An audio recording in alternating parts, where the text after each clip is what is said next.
Hi, this is Bethany Leonard. I currently teach at Bradford High School, and I teach 7 through 12. So I have every seventh grader, every eighth grader, and then 4 classes of 9 through 12. I generally teach family CSI, personal finance, life fitness nutrition, family CSI twice, or family facts twice, food safety, nutrition, and lifespan development. I'm going to mostly focus on family CSI for this. I'm also going to talk a little bit about personal finance, potentially. So if you need help with those, they're kind of in here. So basically what I wanted to do was take some time and talk about iCEV. I didn't really know much about this whenever I started teaching. I knew that it was a concept or like a platform that could help us. I knew that I had access to it through the co-op, but I didn't really know much about it. I didn't know how to use it. I didn't know what it looked like. And even though there was some presentations over that, a lot of times they either overlapped with some other ones that I was taking, or something happened and I wasn't able to participate or get all the information from that presentation as I wanted to. So hopefully this will help provide anybody with any needing some information. I want to go over kind of each section, what it is, what I do in that section. If I change or modify things, how do I do that? I do things a little bit differently for my in-person students versus my virtual students. I've heard that several schools are going virtual Arkansas only for any potential virtual students. I don't quite know what we're doing yet. But I don't think we have as many students interested in virtual or that would qualify for virtual as to be an issue. So I'm going to go through all of those, talk about what I do, how I work with those, may get into how to set up and build, because that was something that I struggled with for a while until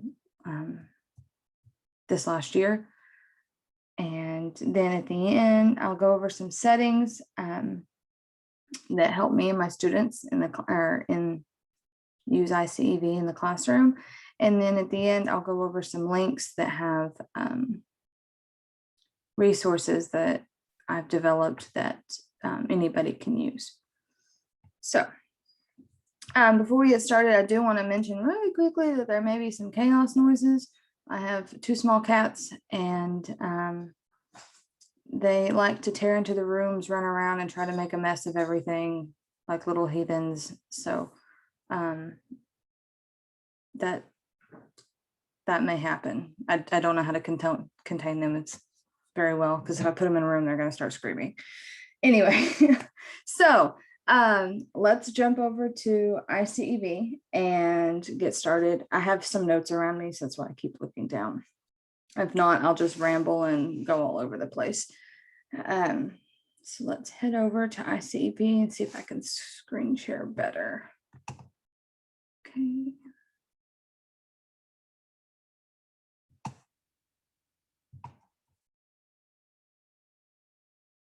Okay, so let's go here first. So I'm gonna have to re-log in. This is the home landing page of iCEV. I haven't archived any of my classes from this year, so most of them are still there. So for this, I'm going to go into my family CSI course first. And when you click on this, you can click view or you can click the name, however you want to. And it'll show you all the lessons that are in this unit. And we have to move pretty quickly, especially in family CSI. But it is possible to hit every single one of these. And in my class plan or my class layout, You can see that I have room, and I built-in room for all of the standards or frameworks. They're all accounted for, and even the FCCLA one. With Family CSI, the only unit that you don't have in iCEV that works really well is the FCCLA unit. There is a CTSO unit that iCEV has, but it's a little bit over the top for 7th graders, so I don't use that. I do use it in my 9th grade class though. So this is kind of like the head thing. And if you want to customize the course, you can click customize the course, and you can search by name or title any of the lessons that you want to add to it. And then you just click add, and it adds it to this really long list of lessons that y'all might have. Some classes are longer than others, especially like family consumer sciences or the year-long facts class. It has a whole lot of lessons, but you have an entire year to get through it. So that's a little bit more understandable. So when you're done adding any of your lessons, you can just click finished, and it will take you back.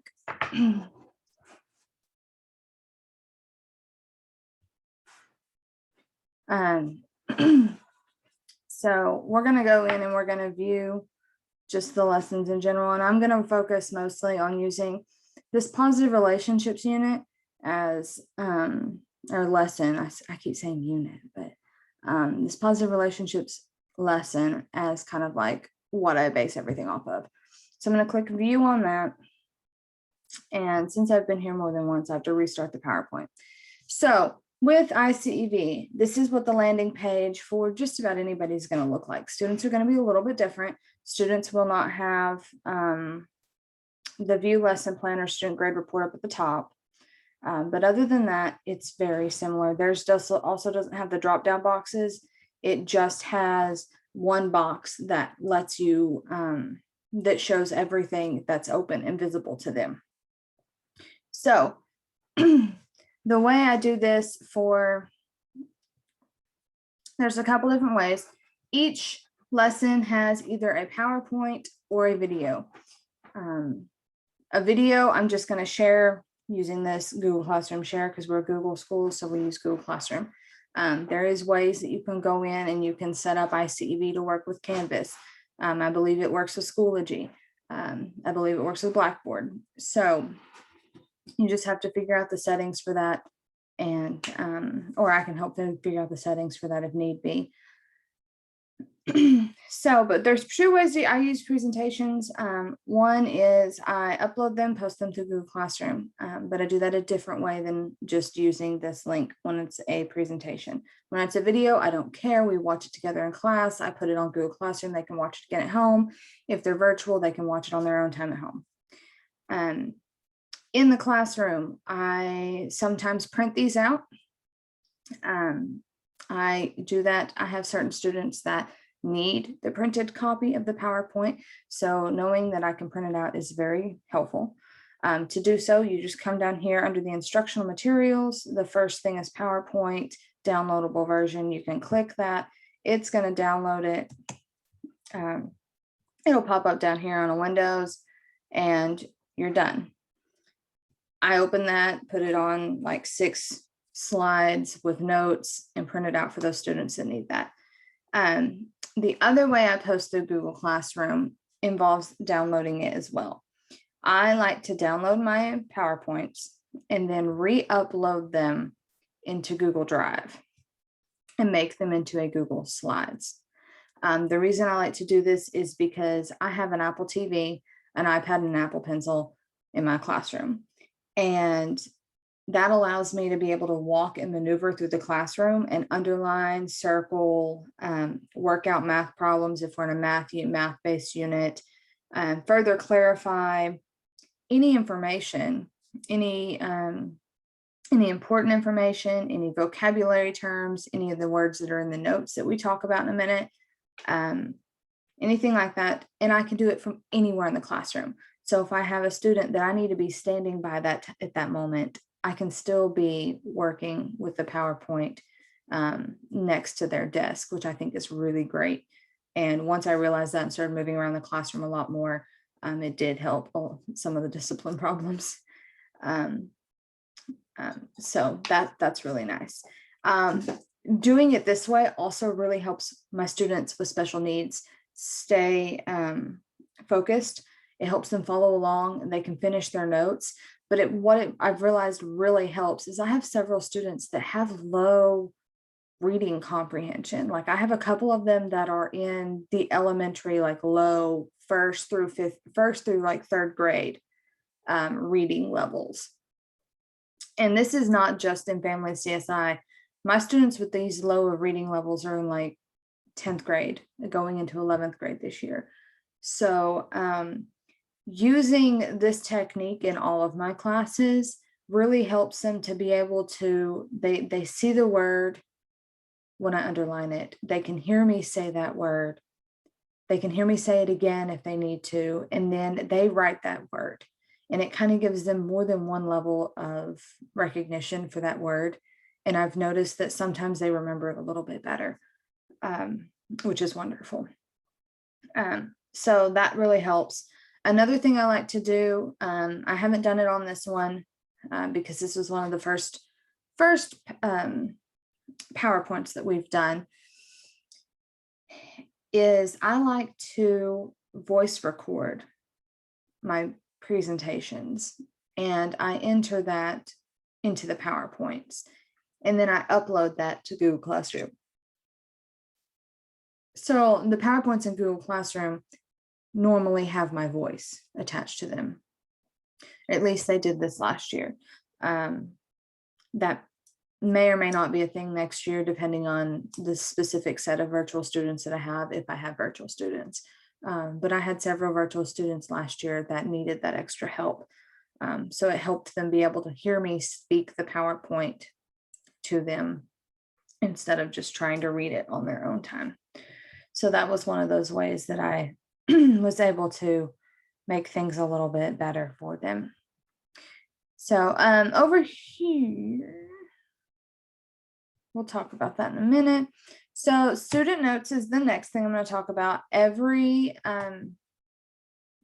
lesson in iCEV has notes. They can be printed, which would look like this, or they can be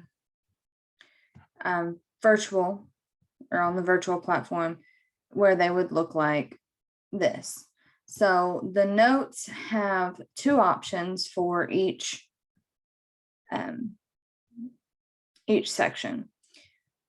So this form of notes is very good for the virtual students or students that are working at their own pace. Maybe they're trying to hurry up, and I don't know if we can do credit recovery or how that would look like for a FACS class, but maybe they're doing independent study class and you've put together something with iCEV and they can work through it at their own pace. These are lovely for that. However, in person, I find that my students rush through these notes, they guess, and they don't really care if they get them right or wrong. So when I found that out, I started going another route.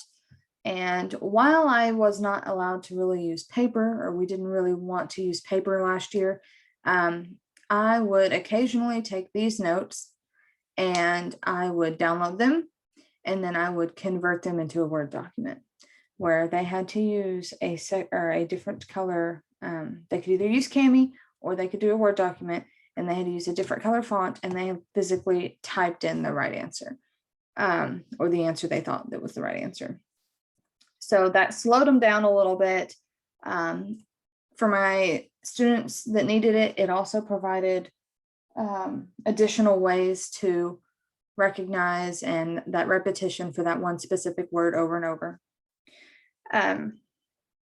So it helped with that. But I think I'm going to do this a lot next year. Leave the notes this way. I don't particularly care for the virtual version of the notes. They just tend to, excuse me, that one just came out of nowhere. they tend to rush through them. I actually had one student that barely passed my class. They passed with a 60. So, but the reason they passed with such a low grade, they couldn't quite comprehend it because they had done every single notes, every single assignment, every single everything for the class. But all of the notes were like 2 points out of 25. 3 points out of 75, because that student would just go through and click random notes and they would never go back and redo it. I allow 2 tries for every section of notes. My viewpoint last year was if you've rushed through it the first time and didn't get them right, or you tried to do it on your own and didn't get it right, then you can wait for the PowerPoint and work on it with us as we go through the PowerPoint. Not very many people took advantage of that, unfortunately. So that's why I'm switching over to a more paper version or paper-like version of the notes, because I feel like it tends to slow them down enough to where they pay more attention than just having 2 options to choose from. So the next thing is going to be I'm going to touch on vocabulary. So each lesson has a vocabulary handout, and it gives the vocabulary term for that lesson and then the definition. And then each lesson also has an interactive assignment that goes over the vocabulary. I like to leave these open, or I like to leave this where it is open for the students and it will show on the student screen. I allow them to use it to complete the vocabulary. And like I said, most of the time they don't, for whatever reason. I don't know what it was, but this year it was very hard to motivate students, and it was very hard for them to, I feel like, do just basic things. Like iCEV gave them the answers, and I had several students with lower grades than they ever have because they just weren't taking advantage of that. On the flip side, I did have one class that did really well because they would make sure they would go back and triple check and double check all of their work before they finally submitted it. But I had most of them, they would just guess through all of it. They barely would try. It was like pulling teeth to get them to try this last year. So once I started slowing things down and changing the assignments that I'll get to in a minute, and changing just the format of things, it tended to work, or it started to work a lot better, especially for my in-person students. So this is vocabulary. I normally assign it just like a regular assignment, only it's towards the beginning of the year or beginning of the lesson. There's a couple of them that I do simultaneously, but that'll be apparent on my lesson or my semester plan that we'll talk about in a minute.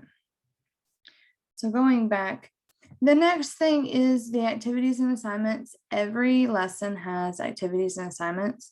They're going to be under instructional materials and instructional materials. The issue with these, though, I'm going to open up a couple of them. Let's open the peer influence. And we're going to open up these. So this is our example of one of the assignments. Write a 1 to 2 page paper about your experiences with peer pressure. Okay. Think of the qualities that you want in a friend. Create a want ad for your friends. Communications. Discuss how socialization and communication plays roles in relationships. Write 2 paragraphs explaining. So the issue with some of these was they can be uploaded directly to Google Classroom. They can work on them in Kami. They can make a new Word doc, new Google Doc, however they want to answer these. But the issue that I found, especially with my 7th and 8th graders, is this content is very writing, or these assignments and activities and projects are very writing based. So a lot of them use phrases like write an essay, write a paper, give me several paragraphs. And a lot of my 7th and 8th graders get overwhelmed by that. Like they can write paragraphs, they get sentences, but when they hear the word essay, they think that it's supposed to be some really long, elaborate paper that they're not supposed to be doing until they get older. So what I've done is I've taken the basic concept of these assignments, or the basic concepts of the lessons, and created assignments that are in a more worksheet type format. So they're still typing out their answers, they're still writing out answers, but it's not in an essay or a paper format. It's actually answering questions. Once I started doing this is a couple examples of it. Once I started doing this, they took to it a lot better. So here they would define the different types of families, and then they would tell me which family from TV goes under which category. Here's a SMART goals worksheet where they define SMART, and then they make a goal here. They make just one goal.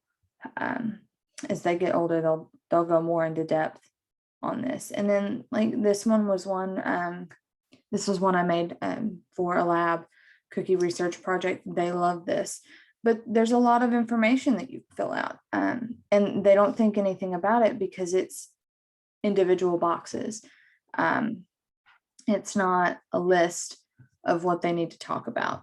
So they responded a lot better to these, and I'm working on finishing up getting worksheets like this for every single lesson. They will be available if you want some of them or want to look at them, potentially download some of them for your own use. They will be available at one of the links at the end of the presentation. So that's kind of how the activities and projects are. I really like using the ones that come with iCEV for my older students, especially like my if I had dynamics of human relations, or if I had, or like with my lifespan nutrition class or life fitness nutrition. It's kind of once they reach that point and they're in 10th, 11th, or 12th grade, mostly 11th or 12th grade, these types of activities and projects are very useful for them. You just upload it and they get it, they roll with it, they're done. So I don't really modify them very much, but for my younger kids, I want them modified because they tend to like it a lot better. They tend to respond to it better. They have better grades with the worksheets versus the writing a paper about peer pressure. So the next thing is the assessments. So you have assessments down here where you can print them. You can just click on the name and it takes you over here and you can print them. So you can either print out the assessments. There are 5 questions, multiple choice. There is a 10-question final quiz. Man, these yawns, they just come out of nowhere. 10-question final quiz. And so that's generally it. Or interactive assignments that you have the option down here to do them interactively. The way I view the quizzes is I use the 5-question quiz. It's kind of like an exit ticket. They use it at the they take it at the very end of the class. I normally upload it to Google Classroom, or I print it out and give them the printed copy of them to complete, and they could turn it in. It's probably more of what I'm going to do at the end of this year. Moving into next year is just kind of have to do the physical copy to make sure they're doing it. But I like this because it's going to allow me to quickly look at how they're doing in that unit, what they've got, what they didn't, before I even look at their notes or the assignment that I've assigned that goes along with this lesson or unit.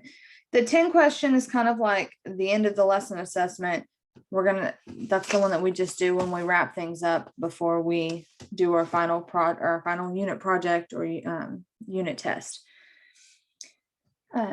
So that's the basic concepts of this. There is one more thing I need to go over here though to show you. And this is relatively new. I haven't messed with it a whole lot. But now that I've seen it and I've worked, it's like something new pops up on the sides every day. Like this was not here whenever I tried to do this like 2 weeks ago. So there's new things that pop up every day. But one of those is the creative assessment. And this is a test creator tool within iCEV. So I could do FCS semester test if I wanted to. And then it's going to let me go in and click whatever I want to put on the semester test. So I'm just going to click random things. Okay. And then you're going to click next. And there's a couple different ways that you can make items.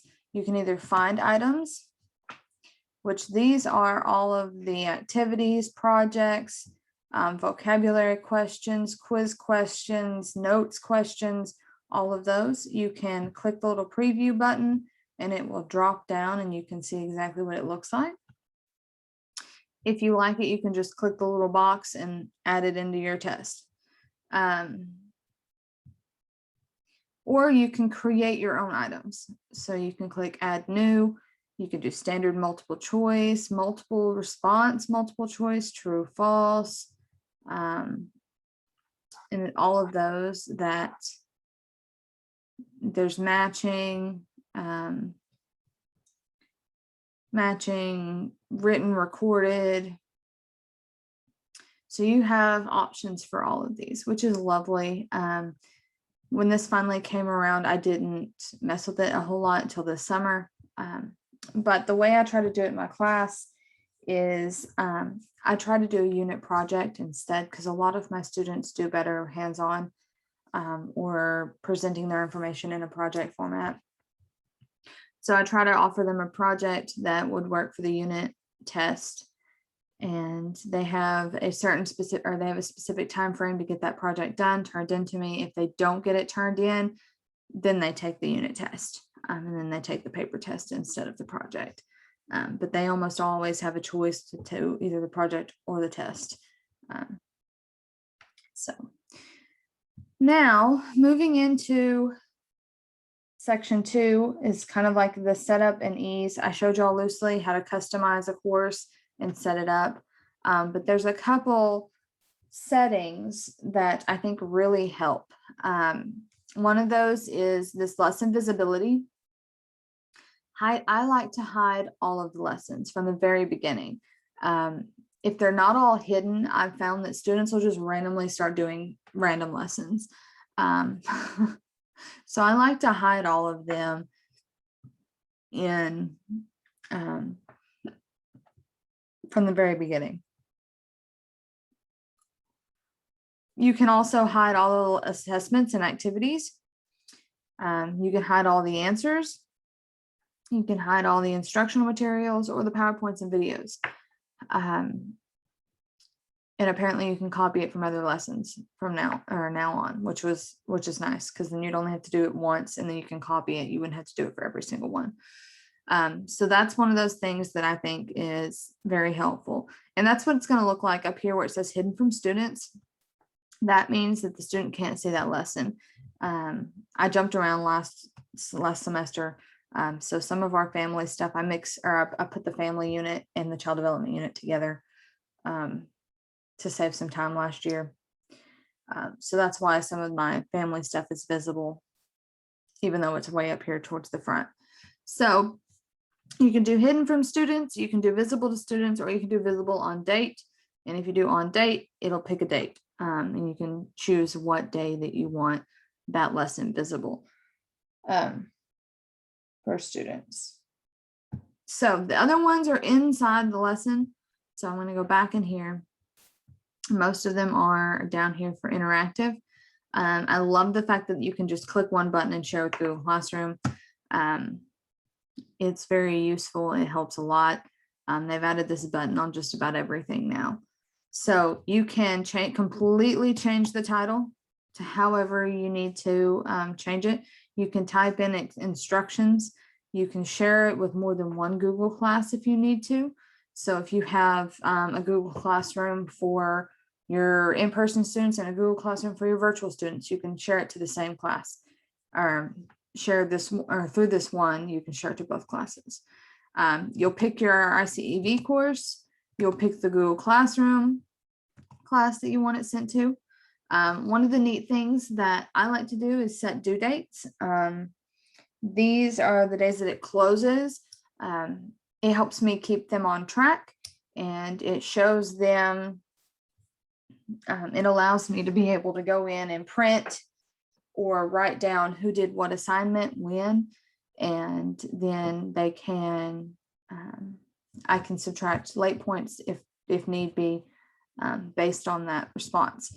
The only thing that you need to worry about with setting availability dates or due dates in iCEV is it defaults to midnight, 12 a.m. And if you go in to change the time, the latest time is 11:30 p.m. So I have to remind myself just about every time I set a due date that if I wanted this activity to, if I wanted this activity to close on June 27th, I'm going to set it for June 28th. That way it closes at midnight on June 28th. But you got to be careful, because if you're going through and you're opening them daily instead of once a week, sometimes if you don't check that date, you can open and activate an assignment that's already closed and the students can't get to it. So that's one of those things you just kind of have to watch, is those dates and the times. Another thing I like is you can set availability dates. So if you know that you're going to do all of this unit on 1 week, you can sit down and you can say when everything's going to open. So if you're going to do the vocabulary on Monday, notes 1 on Tuesday, notes 2 on Wednesday, and then do the final quiz and review on Thursday, you can set all of that to automatically upload on those days, which is wonderful. Another thing that really helps my students is this attempt threshold. I give 2 attempts for everything except for the final quiz. The reason for this is if they rush it the first time or they don't do it right the first time, they can go back and do it again the second time and do it better.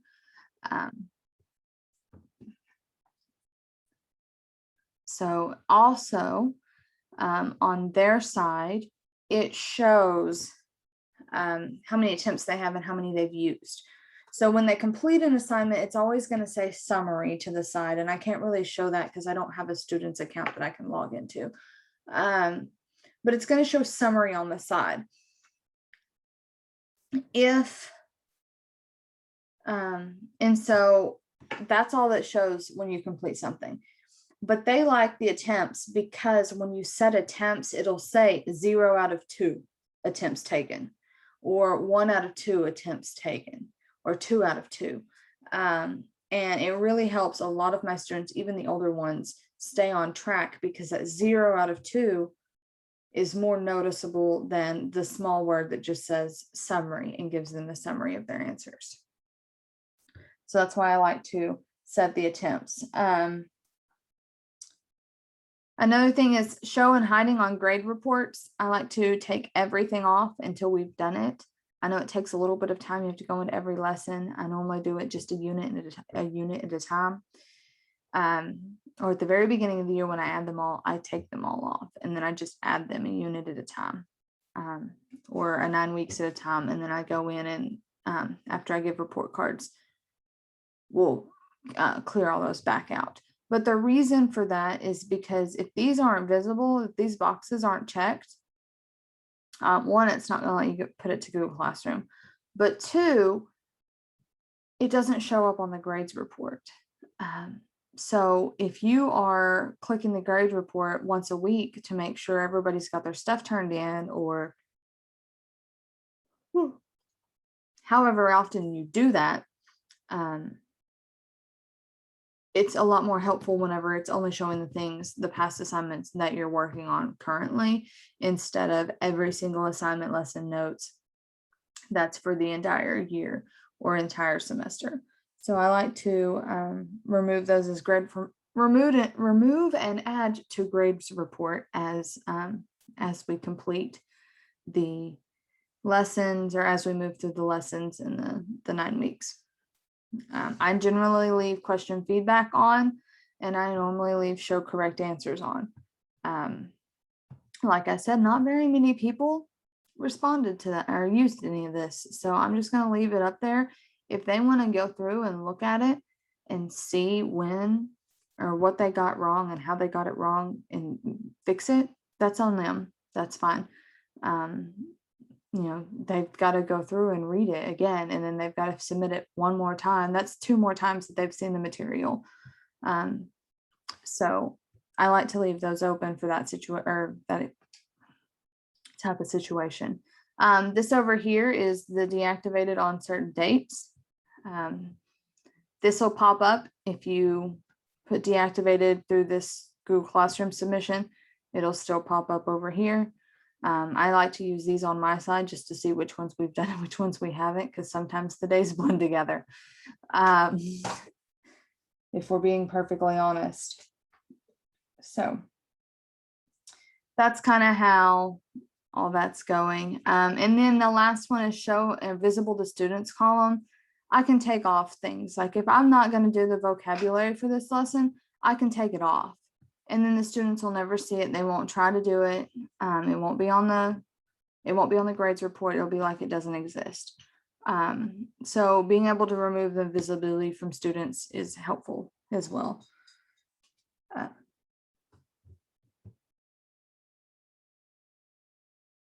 So that's kind of how I use iCEV. I know this may have been pretty fast and furious presentation, but if you have any questions, feel free to let me know. I'm fixing to give you my emails, a link to my link tree, just about everything I've got so far, and then we'll go from there. So this is the link to my link tree. I don't know if I can click on it from here. Okay, it's not going to let me click on that. Okay, we're going to open hyperlink, see what this does. So that's going to take you, oh, okay, I've got to re-verify that.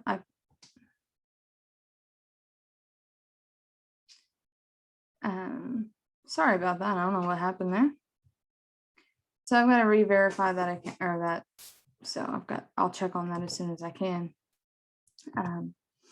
But this is going to take you to my link tree, and on my link tree, there's going to be several different things that you can access. One's going to be my pacing guides. I'm going to try to get a pacing guide up for every single class. So I teach, like I said before, family CSI, personal finance, life, fitness, nutrition, 2 sections of facts, food safety, nutrition, and lifespan development. I'm going to try to have my pacing guides for the entire year up and active within the next little bit. I have family CSI and personal finance is already done, so the middle school ones are done. My assignment lists or my lesson lists for Google or for iCEV, I'll have those on there. I'll have some walkthroughs that I've made for iCEV for students, for parents, for just general information that would go along with my presentations. They'll be on there. I'm working on a list for modifications and accommodations and how you can meet those using iCEV. That should be up there soon. And then it's going to give you a link to another website where you'll have access to my assignments that I've created for both family CSI, personal finance, and some of my other classes that go along with iCEV or can be used as standalone assignments. So all of that's going to be linked through my link tree, and that'll be up and going this afternoon. I think I just have to resubmit or re-click a link in my email saying that that's my correct email. but I'll look into that and get that fixed. So these are my 2 emails. My school email is bleonard@bradford.k12.ar.us. And then my personal email, if for whatever reason you can't get a hold of me at my school email, or situations change or whatever might be the case, like if a couple years down the road, if you have a question, you remember this, I don't know. I check my email compulsively. It's probably a little bit of an issue, but I do check my emails all the time. So either one of these, they both come to my phone, they both go to my iPad, they both go to my Apple Watch for that.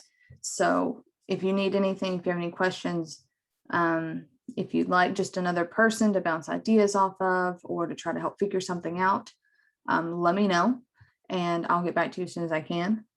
I'm often answering emails late at night, sometimes. So at any time, it's fine. But that's about it. So I'm hoping that this gave you some sort of idea on how you could use iCEV, how somebody that's used it for an entire year plus in the classroom uses it.